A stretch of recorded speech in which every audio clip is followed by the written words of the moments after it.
Hi guys, welcome back to my drama teller. Director നൻ ഷെൻഷനോട് നീ ഈ കമ്പനിയിൽ ജോയിൻ ചെയ്ത അന്ന് തന്നെ എനിക്കറിയായിരുന്നു ഒരുപാട് പൊട്ടൻഷ്യൽ ഉള്ള ഒരാളാണ് നീ എന്നും പറഞ്ഞ് ഡയലോഗ് അടിച്ചുകൊണ്ടിരിക്കുവാണ്. നിനക്കിവിടെ ജോലിയില്ലാന്നും പറഞ്ഞ് ഷെൻഷനെ പറഞ്ഞയക്കാൻ നോക്കിയ ആളാണ് ഇപ്പൊ ഈ പറഞ്ഞുകൊണ്ടിരിക്കുന്നത്. ഞാനാണ് പ്രസിഡന്റിനോട് നിന്നെ ഏജന്റ് ആക്കാൻ വേണ്ടിയിട്ട് റെക്കമെൻഡ് ചെയ്തത് എന്ന് ഡയറക്ടർ നൻ പറയുന്നു.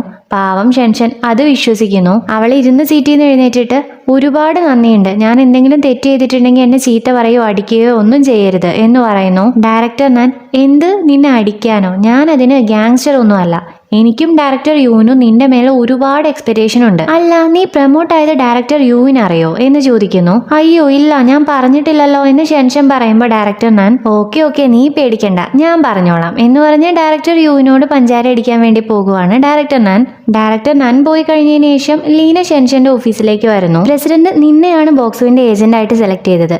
പക്ഷേ നീ, ഞാൻ, ഡയറക്ടർ യു, നമ്മൾ 3 പേരും ഒരു ടീമാണ്. ഞാനാണ് ബോക്സുവിന്റെ ഇൻചാർജ്. അവനെ വെച്ച് 1 വർഷത്തിൻ്റെ ഉള്ളിൽ 1 ബില്യൺ ടേൺ ഓവർ ഉണ്ടാക്കുമെന്ന് ഞാൻ പ്രസിഡന്റിനോട് ചാലഞ്ച് ചെയ്തിട്ടുണ്ട്. നിനക്ക് കോൺഫിഡൻസ് ഉണ്ടോ എന്ന് ലീന ചോദിക്കുമ്പോൾ ഷെൻഷൻ ഇല്ലാന്ന് തലയാട്ടുന്നു. യെസ് ഓ നോ എന്ന് ലീന ചോദിക്കുമ്പോൾ ഷെൻഷൻ യെസ് എന്ന് തലയാട്ടും. ലീന, സത്യത്തിൽ ഒരു സ്റ്റാറിന്റെ വിജയത്തിന്റെ പുറകില് അവന്റെ പുറകിലുള്ള ടീമിന്റെ എഫേർട്ടാണ് വലിയ കാരണം, മനസ്സിലായോ? എനിക്കറിയാം നമ്മുടെ കമ്പനിയിൽ ഒരുപാട് പേര് ബോക്സുവിനെ കുറിച്ച് ഓർത്ത് അസ്വസ്ഥരാണെന്ന്. നീ അവര് കാരണം ബ്രെയിൻ വാഷ് ആവില്ലാന്ന് ഞാൻ വിശ്വസിക്കുന്നു എന്ന് പറയുമ്പോൾ ഷെൻഷൻ അതിനും തലയാട്ടുന്നു. ബോക്സുവിന്റെ റീസെന്റ് സ്കെഡ്യൂളൊക്കെ കോപ്പി ചെയ്തിട്ട് നീ എനിക്ക് മെയിൽ ചെയ്യണം. അപ്പോ വർക്ക് ചെയ്തോ എന്ന് പറഞ്ഞിട്ട് ലീന അവിടുന്ന് പോകുന്നു. ലീന പോകാൻ വേണ്ടി വെയിറ്റ് ചെയ്തുകൊണ്ടിരിക്കുവായിരുന്നു ഷെൻഷൻ. ലീന പോകുന്നതും അവൾ പെട്ടെന്ന് തന്നെ പോയി ഡോർ അടയ്ക്കുന്നു. ഇവിടെ ബോക്സു നഴ്സിനോട് നിങ്ങൾ എന്റെ അസിസ്റ്റന്റിനെ കണ്ടിരുന്നോ എന്ന് ചോദിക്കുന്നു. നഴ്സ്, നിങ്ങൾ പറയുന്നത് നിങ്ങളെ നോക്കുന്ന ആ പെൺകുട്ടിയെ കുറിച്ചാണോ? നിങ്ങൾ ഉറങ്ങിക്കൊണ്ടിരിക്കുന്ന സമയത്ത് ഓഫീസിൽ എല്ലാവരും അവളെ അന്വേഷിക്കുന്നുണ്ട്, അതുകൊണ്ട് തന്നെ ഇന്ന് മുഴുവൻ ഇങ്ങോട്ടേക്ക് വരാൻ പറ്റില്ല എന്നും പറഞ്ഞുകൊണ്ടാണ് അവൾ പോയത് എന്ന് പറയുന്നു. ഇത് കേൾക്കുമ്പോൾ ബോക്സ് സാഡ് ആവുന്നു. ഇവിടെ ഷെൻഷൻ റെസ്റ്റോറന്റിലാണ്. നിങ്ങളുടെ പണി കഴിഞ്ഞോ? എനിക്ക് നന്നായിട്ട് വിശക്കുന്നുണ്ട്, ഞാനും നിങ്ങളെ സഹായിക്കണോ? അങ്ങോട്ടേക്ക് വരട്ടെ എന്നൊക്കെ അവള് വിളിച്ചു ചോദിച്ച് അങ്ങോട്ടും ഇങ്ങോട്ടും നടക്കുവാണ്. മിസ്റ്റർ ഗു, ഞാനൊരു സീക്രട്ട് റെസിപ്പി ഉണ്ടാക്കുവാണ്, കഴിയാനായി, ഞാൻ ഇപ്പൊ അങ്ങോട്ടേക്ക് വരും, നീ ഇങ്ങോട്ടേക്ക് വരണ്ടാന്ന് വിളിച്ചു പറയുന്നു. ഷെൻഷൻ ബോറടിച്ചപ്പോ പോയി മ്യൂസിക് പ്ലേ ചെയ്യുന്നു. താഴെയുള്ള ബുക്സിന്റെ കൂട്ടത്തിൽ നിന്ന് ഒരു ബുക്ക് എടുത്തിട്ട് തുറന്നു നോക്കുമ്പോൾ കാണുന്നത് മിസ്റ്റർ ഗു ചെറുതായിരുന്നപ്പോൾ ഒരു ബാൻഡിൽ പെർഫോം ചെയ്തതിന്റെ ഫോട്ടോസാണ്. അതെടുത്ത് ഷെൻഷൻ അങ്കിളിനോട് നിങ്ങൾ ബാൻഡിൽ പെർഫോം ചെയ്തിട്ടുണ്ടോ എന്ന് ചോദിക്കുന്നു. അത് വിടാതൊന്നുമില്ല, നീ പുതിയ റെസിപ്പി ട്രൈ ചെയ്യേ എന്ന് മിസ്റ്റർ ഗു പറയുന്നു. അവളെ തുറന്നു നോക്കുമ്പോൾ കാണുന്ന ഫുഡ് കണ്ടിട്ട് ഇതെന്താണ് എന്ന് ചോദിക്കുന്നു. മിസ്റ്റർ ഗു, ഞാൻ പേരൊന്നും ഇട്ടിട്ടില്ല, എന്നാലും നീ ട്രൈ ചെയ്യേ എന്ന് പറയുന്നു. ഷെൻഷനാണെങ്കിൽ അത് വേണോ വേണ്ടയോ എന്ന് വിചാരിച്ച് ട്രൈ ചെയ്യുന്നു. അവളത് വായിൽ വെക്കുന്നതും അങ്കിള് എങ്ങനെയുണ്ട് എന്ന് ചോദിക്കുന്നു. ഭയാനകം, ഒരു ബയോകെമിക്കൽ വെപ്പൺ ആയിട്ട് ക്വാളിഫൈ ആവും, ഒന്ന് ചെറുതായിട്ട് ടേസ്റ്റ് ചെയ്താൽ തന്നെ എനിമി തട്ടിപ്പോക്കോളും എന്ന് അവള് പറയുന്നു. അങ്ങനെ വരാൻ വഴിയില്ലല്ലോ, ഇൻഗ്രീഡിയൻസ് എല്ലാം ഞാൻ നല്ല തന്നെ യൂസ് ചെയ്തേ എന്ന് പറഞ്ഞ് ഒരു സ്പൂണ് ഓടിക്കുന്നതും ഇതെന്തോന്നാണ് എന്ന് മിസ്റ്റർ ഗു തന്നെ ചോദിക്കുന്നു. ഞാൻ നാളെ എന്തായാലും ഇത് ഇംപ്രൂവ് ചെയ്യും, എന്തായാലും ഇത് ഇംപ്രൂവ് ചെയ്തിരിക്കും എന്ന് മിസ്റ്റർ ഗു പറയുന്നു. ഇത് കേട്ട ഷെൻഷൻ അയ്യോ വേണ്ട, ഇനിയും ഈ റെസിപ്പി ഇംപ്രൂവ് ചെയ്യാൻ പോയാൽ ആ ഇംപ്രൂവ് ചെയ്ത റെസിപ്പി കുടിക്കാൻ വേണ്ടിയിട്ട് വേറെ ആരും ഇവിടെ ജീവനോടെ ഉണ്ടാവും എനിക്ക് തോന്നുന്നില്ല എന്ന് പറഞ്ഞ് അവൾ അത് കുടിക്കാൻ പോകുന്നു. ഹൊറിബിൾ ആണെന്ന് പറഞ്ഞിട്ട് നീ എന്തിനാ ഇത് കുടിക്കാൻ നിൽക്കുന്നേ എന്ന് മിസ്റ്റർ ഗു ചോദിക്കുമ്പോൾ ഷെൻഷൻ ഹൊറിബിൾ ആണെങ്കിലും എല്ലാ ന്യൂട്രിയൻസും ഇതിലുണ്ട്, പിന്നെ ഇപ്പൊ എന്തിനാ ഇത് വേസ്റ്റ് ആക്കി കളയുന്നത് എന്ന് ചോദിച്ച് അവൾ അത് കുടിക്കാൻ നിൽക്കുന്നു. ഏജന്റ് വർക്ക് എങ്ങനെ പോകുന്നു, കമ്പനി വർക്ക് എങ്ങനെ പോകുന്നു എന്നൊക്കെ ചോദിച്ച് അവർ സംസാരിച്ചുകൊണ്ടിരിക്കുന്നു. ഇവിടെ സീറോ ബ്ലൂം കമ്പനിയിലേക്ക് വരുന്നു. കമ്പനിയിൽ ഒരു സ്റ്റാഫ് പോലും ഇല്ല. സോ അവൻ റിഹേഴ്സൽ റൂമിലേക്ക് പോകുന്നു. അവിടെ ഒരു ഗേള് മാത്രമേ ഉള്ളൂ. സീറോ അവളോട് ബാക്കിയുള്ളവരൊക്കെ എവിടെ എന്ന് ചോദിക്കുമ്പോൾ ആ ഗേള് നീ 2 ദിവസം പെർഫോമൻസിന് വേണ്ടി പോയില്ലേ, ബാക്കിയുള്ളവര് അത് കാരണം പ്രാക്ടീസിനും വന്നില്ല, നീ പ്രാക്ടീസ് ചെയ്യാൻ പോകുവാണോ എന്ന് അവള് ചോദിക്കുന്നു. സീറോ അതെ, നീയും എന്റെ കൂടെ പ്രാക്ടീസ് ചെയ്യാൻ വാ എന്ന് പറഞ്ഞ് രണ്ടുപേരും പ്രാക്ടീസ് ചെയ്യുന്നു. പ്രാക്ടീസ് ഒക്കെ കഴിഞ്ഞ് സീറോ പുറത്തേക്ക് വരുന്ന സമയത്ത് യുവാൻ അങ്ങോട്ടേക്ക് വരുന്നു. സീറോ ബോസ് എവിടെയെന്ന് യുവാനോട് ചോദിക്കുന്നു.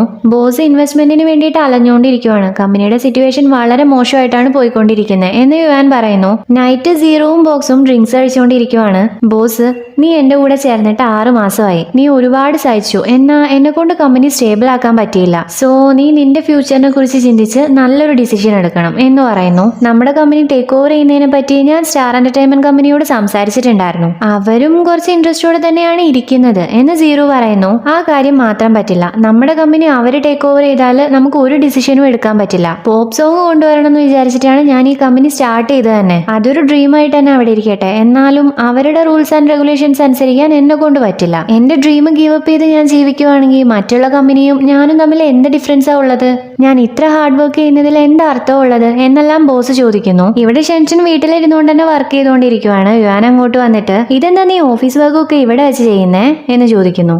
ഒരുപാട് വർക്ക് ഉണ്ട്, എനിക്ക് ഈ ജോലിയെ കുറിച്ച് ഒരുപാട് പഠിക്കാനും ഉണ്ട്, ഒരുപാട് ക്ലയൻസിനെ ഒക്കെ മീറ്റ് ചെയ്യേണ്ടി വരും എന്ന് പറഞ്ഞ് ഷെൻഷൻ നീ എനിക്ക് മേക്കപ്പ് ചെയ്ത് തരുമോ എന്ന് ചോദിക്കുന്നു. യുയാങ് അതിന് മുമ്പൊക്കെ ആരോ പറയുന്നുണ്ടായിരുന്നു മേക്കപ്പ് ചെയ്താൽ ഫേസ് നാശാവുന്നോ അങ്ങനെയൊക്കെ, ഇപ്പൊ എന്തു പറ്റി എന്ന് ചോദിക്കുന്നു. ഞാൻ ഒരുപാട് പേരെ ഇനി മീറ്റ് ചെയ്യേണ്ടി വരും, സോ എന്റെ സ്റ്റാൻഡേർഡ് ഒന്ന് മാറ്റാന്ന് ഞാൻ വിചാരിച്ചു എന്ന് ഷെൻഷൻ പറയുന്നു. യുയാങ് ഓക്കെ ഞാൻ ചെയ്തു തരാം എന്ന് പറഞ്ഞ് ഭയങ്കരമായിട്ട് മേക്കപ്പ് ചെയ്ത് കൊടുക്കുന്നു. അവളുടെ പണി കഴിഞ്ഞ് കണ്ണാടിയും കാണിച്ചു കൊടുക്കുന്നു. ഷെൻഷൻ അത് നോക്കി അവളുടെ മുഖം കണ്ട് ഷോക്കാവുന്നു. ഞാൻ പാർട്ടിക്കല്ല പോകുന്നത് കൊച്ചെ, കമ്പനിയിലേക്കാണ് എന്നവള് പറയുന്നു. യുവാന് ലിപ്സ്റ്റിക് കുറച്ച് കൂടി പോയല്ലേ, നീ ടെൻഷൻ ആവണ്ട, ഞാൻ എല്ലാം റെഡിയാക്കി തരാം എന്ന് പറയുമ്പോൾ അയ്യോ നിന്റെ ഉപകാരത്തിന് നന്ദിയുണ്ട് എന്ന് പറഞ്ഞ് ഷെൻഷൻ അത് കഴുകി കളയാൻ പോകുന്നു. നെക്സ്റ്റ് ഡേ സീറുവും ഷെൻഷനും മീറ്റ് ചെയ്യുന്നു. ഷെൻഷന്റെ സ്റ്റൈല് ആകമൊത്തം ഒന്ന് മാറിയിട്ടുണ്ട്. സീറു അത് കണ്ട് നിന്റെ ഡ്രസ്സിംഗ് ഒക്കെ മാറിയിട്ടുണ്ടല്ലോ, നന്നായിട്ടുണ്ട്, ഇപ്പൊ നിന്നെ കണ്ട ഒരു പ്രൊഫഷണൽ ഏജന്റിന്റെ ലുക്കൊക്കെ ഉണ്ട്. ഒരു സൂപ്പർ സ്റ്റാറിന്റെ ഏജന്റ് എന്നൊക്കെ പറയുന്നത് വളരെ നല്ലതാണ്, നീ നന്നായിട്ട് ചെയ്യുന്നുണ്ട്, നീ ഇതൊക്കെ അച്ചീവ് ചെയ്യുന്നത് കാണുമ്പോൾ ഞാൻ ഒരുപാട് ഹാപ്പിയാണ്. നിന്നെ വെച്ച് കമ്പയർ ചെയ്യുമ്പോൾ എന്റെ കാര്യം ഓർത്ത് എനിക്ക് നാണക്കേട് തോന്നുവാണ് എന്നവൻ പറയുന്നു. ഷെൻഷൻ നിനക്ക് എന്തിനാ നാണക്കേട്, ഞാൻ എൻ്റെ ഡ്രീം ഗീവപ്പ് ചെയ്തു, ഞാനൊരു ഭീരുവാണ്, പക്ഷെ നീ അത് മുറുകെ പിടിച്ചിട്ടുണ്ട്, നീ എന്തിനാ എന്നെ വെച്ച് കമ്പയർ ചെയ്യുന്നേ എന്നവള് ചോദിക്കുന്നു. സീറു ശരിയാണ്, ഞാൻ എൻ്റെ ഡ്രീം മുറുകെ പിടിച്ചിട്ടുണ്ട് എന്നുള്ളതൊക്കെ സത്യം തന്നെയാണ്, പക്ഷേ അത് ഒരു റിസൾട്ടും ഇല്ലാതെയാണ്, ഞാൻ ചെയ്യുന്നത് ശരിയാണോ തെറ്റാണോ എന്ന് എനിക്കറിയില്ല എന്ന് പറയുന്നു. എന്തായാലും നീ തളരരുത്, നിങ്ങളുടെ കമ്പനിക്ക് ഹാർഡ് ടൈം ആണെന്ന് യുവാൻ പറഞ്ഞു. ബ്ലൂം ഉടനെ പ്രശ്നത്തിലാവും അല്ലേ, അങ്ങനെയാണെങ്കിൽ നിനക്ക് ഞങ്ങളുടെ കമ്പനിയിലേക്ക് വന്നൂടെ എന്ന് ഷെൻഷൻ ചോദിക്കുന്നു. സീറു അതിനെക്കുറിച്ച് ചിന്തിക്കുമ്പോൾ അത് ഒഴിവാക്കാൻ എനിക്ക് കാരണമൊന്നുമില്ല, പക്ഷേ ബ്ലൂമിൽ എനിക്ക് നല്ല ഫ്രീഡവും ക്രിയേറ്റീവ് അറ്റ്മോസ്ഫിയറും തരുന്നുണ്ട്, മാത്രമല്ല ബോസിന് എന്നെ വിശ്വാസവും റെസ്പെക്റ്റും ഉണ്ട്, ബ്ലൂമിൽ വെച്ച് സോങ്സ് എഴുതുമ്പോൾ ഞാൻ നല്ല സാറ്റിസ്ഫൈഡ് ആണ് എന്ന് പറയുന്നു. ഷെൻഷനും എനിക്കത് മനസ്സിലാവും എന്ന് പറയുന്നു. എന്നിട്ട് അവന് ഒരുപാട് മോട്ടിവേഷൻ കൊടുക്കുന്നുണ്ട് അവള്. ഇതൊക്കെ കേട്ട് സീറു നീ എനിക്ക് എപ്പോഴും നല്ല മോട്ടിവേഷൻ തരാറുണ്ട് എന്ന് പറയുന്നു. ഞാനൊരു ഗ്രേറ്റ് പൊട്ടൻഷ്യലുള്ള ഏജന്റ് അല്ലേ, നീ എന്നെ വിശ്വസിക്കണം എന്ന് അവള് പറയുന്നു. എന്നാ ഇതൊക്കെ കാണുമ്പോൾ നമ്മൾ തമ്മിലുള്ള ഡിസ്റ്റൻസ് കൂടി കൂടി വരുന്നത് പോലെയാണ് എനിക്ക് ഫീൽ ചെയ്യുന്നത് എന്ന് സീറോവും പറയുന്നു. എന്നിട്ട് ഞാൻ എൻ്റെ ഗോളിൽ ഒരിക്കൽ എന്തായാലും എത്തും, അതെന്തായാലും ഞാൻ അച്ചീവ് ചെയ്യും, എൻ്റെ സ്വപ്നം സത്യമാകുമ്പോൾ നീയും എൻ്റെ കൂടെ ഉണ്ടാവോ എന്ന് ചോദിച്ച് അവൻ ഇൻഡയറക്റ്റ് ആയിട്ട് പ്രപ്പോസ് ചെയ്യുന്നു. ഷെൻഷനും അത് കേട്ട് ഒരു റിപ്ലൈ കൊടുക്കാൻ വരുന്ന സമയത്ത് ആ അറ്റ്മോസ്ഫിയർ ചളവാക്കാൻ വേണ്ടിയിട്ട് ഒരു കോള് വരുന്നു. നോക്കുമ്പോൾ എപ്പോഴത്തെയും പോലെ ബോക്സുമാണ്. കോൾ എടുത്തവടെ അവള് ഞാൻ പറഞ്ഞില്ലേ എനിക്കിന്ന് ഹോസ്പിറ്റലിലേക്ക് വരാൻ പറ്റില്ല, ഞാൻ ബിസിയാണെന്ന് എന്ന് പറയുന്നു. ബോക്സു എന്താ പറഞ്ഞതെന്നറിയില്ല, പക്ഷെ അവള് ഞാൻ വരാന്ന് പറയുന്നു. സീറോ ആണെങ്കിൽ നിന്റെ സൂപ്പർ സ്റ്റാറിന് പിന്നെ എന്തെങ്കിലും പറ്റിയോ എന്ന് ചോദിക്കുന്നു. ഇവിടെ ഹോസ്പിറ്റലിലെ ഡെലിവറി ബോയ് വന്നിട്ട് ഹലോ മിസ്റ്റർ എഡ്വേർഡ് ആണോ എന്ന് ചോദിക്കുന്നു.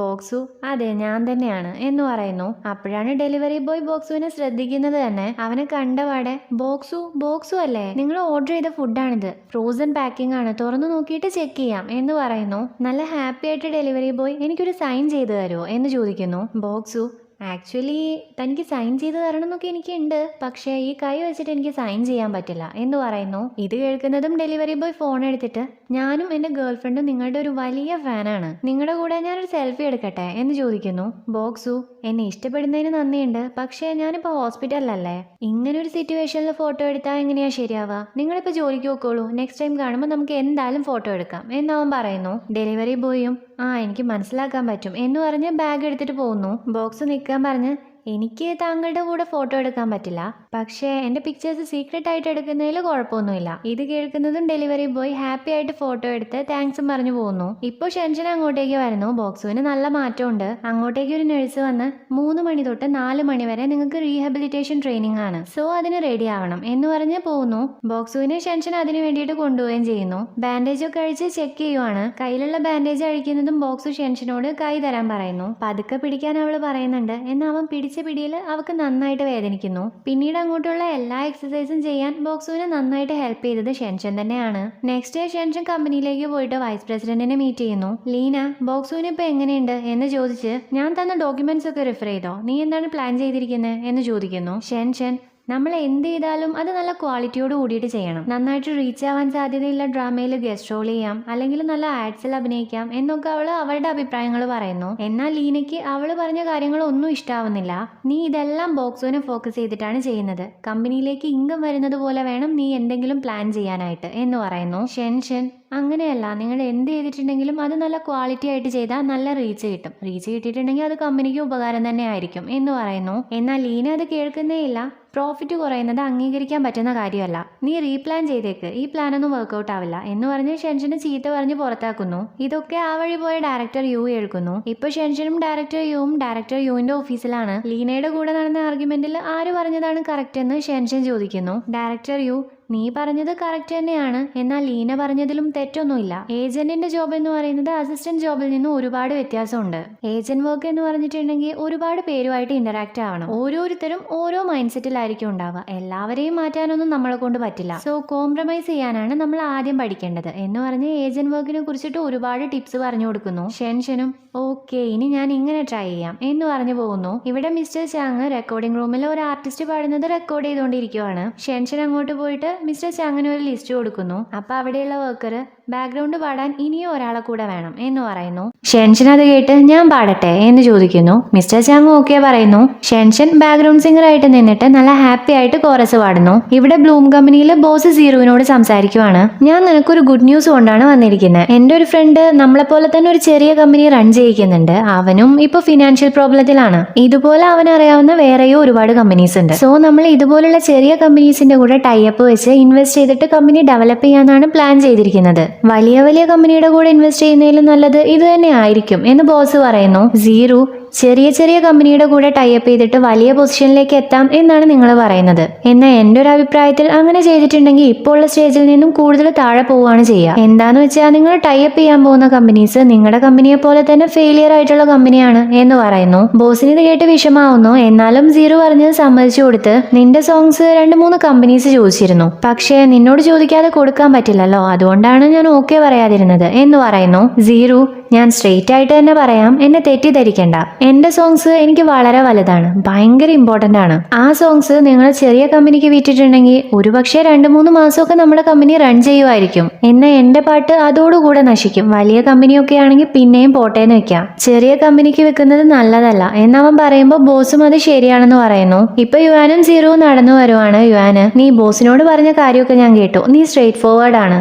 എന്നാൽ നീ പറഞ്ഞ കാര്യമൊക്കെ കേട്ട് ബോസിനത് ഫീൽ ആയിട്ടുണ്ടാവോ എന്ന് എനിക്കൊരു ടെൻഷനുണ്ട് എന്നവൾ പറയുന്നു. സീറു, പക്ഷേ അത് സത്യമാണ് എന്ന് പറയുന്നു. ശരിയാണ്, നീ പറഞ്ഞ കാര്യങ്ങളെല്ലാം സത്യമാണ്. ഫെയിലിയർ ആയ കമ്പനിയുടെ കൂടെ ചേർന്നാൽ നമ്മൾ വീണ്ടും വീണ്ടും കൂടുതൽ മുങ്ങത്തേ ഉള്ളൂ. ഇപ്പോൾ ഉള്ളതിനേക്കാളും വേഗത്തിലാവുകയാണ് ചെയ്യുക എന്ന് പറയുന്നു. സീറുവും അതെ, നമ്മളൊരു വലിയ കമ്പനിയായിട്ട് വേണം കോപ്പറേറ്റ് ചെയ്യാൻ എന്ന് പറയുന്നു. നീ പറയുന്നത് സ്റ്റാർ എന്റർടൈൻമെന്റിനെ കുറിച്ചല്ലേ? അവർ മ്യൂസിക് ഇൻഡസ്ട്രിയുടെ തന്നെ എയർക്രാഫ്റ്റ് കാരിയേഴ്സ് ആണ്. കൂടാതെ ഷെൻഷനും അവിടെ ഉണ്ട്. അവൾ എന്തായാലും നിന്നെ സഹായിക്കും. ഷെൻഷൻ ഇതെല്ലാം അച്ചീവ് ചെയ്യാൻ പറ്റുമെന്ന് സത്യത്തിൽ ഞാൻ വിചാരിച്ചിട്ടില്ല എന്ന് യുവാൻ പറയുന്നു. സീറുവും അത് ആലോചിച്ച് നല്ല ഹാപ്പി ആവുന്നു. ഇവിടെ ബോക്സ് അവന്റെ അപ്പാർട്ട്മെന്റിലേക്ക് വരുവാണ്. ഷെൻഷനും കൂടെയുണ്ട്. ഷെൻഷൻ, പതുക്കെ നടക്ക്, ഞാൻ പറഞ്ഞതല്ലേ നിന്നോട് ക്രച്ച് എടുക്കാന്, അപ്പൊ നീ കേട്ടില്ല എന്ന് പറയുന്നു. നീ എന്നെ ഈ വികലാംഗരുടെ പോലെയാ കാണുന്നേ, ഞാൻ എന്തിനാ അത് യൂസ് ചെയ്യുന്നേ?